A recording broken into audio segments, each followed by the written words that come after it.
Allahu Allah, Allahu Allah, Allahu Allah, Allahu Allah, Allah.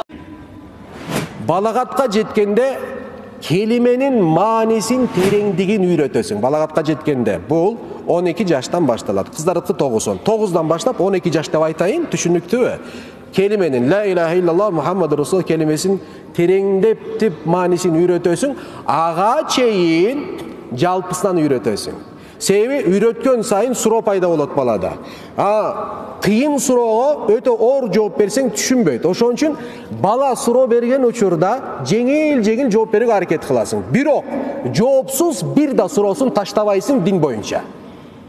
Себеби алымдар айтат, бала чаканын берген дин боюнча кайсы бир сен маанисиз деп эсептеген суроосун жоопсуз калтырган болсоң, эртең динсиздикке же шектенүүгө алып барган болуп калышы мүмкүн дейт. Демек атасы эмне болуш керек? Иррадиированный болуш керек. Бул маселелерди так билиш керек деген сөз, окуш керек деген сөз, баланын психологиясын билиш керек деген сөз, бала чакага дин кандай түшүндүрүлөт сыяктуу китептерди окуш керек деген сөз.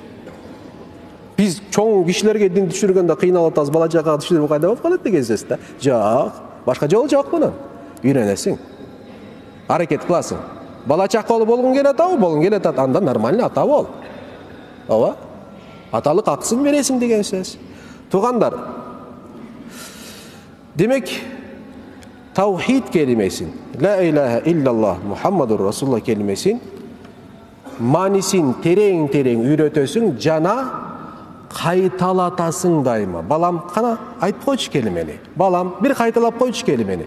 Ал келиме тилде кайталанып, жүрөккө жайгашат дейт, туугандар. Себеби бала чаканын биринчи иманы ээрчимей иман болот дейт. Себеби ата энеси имандуу да, ээрчимей иман болот. Ээрчимей иман бойдон бала чака калып калган болсо, эртең чоңойгондо күнөөкөр болот. Ал эмне болуш керек? Ошол ишеним так далилдер менен Алланын ар бир ишенүүсү зарыл болгон, бизге буйрук берген маселелерге бирден жеке иман келтирип чыгыш керек деп айтылат.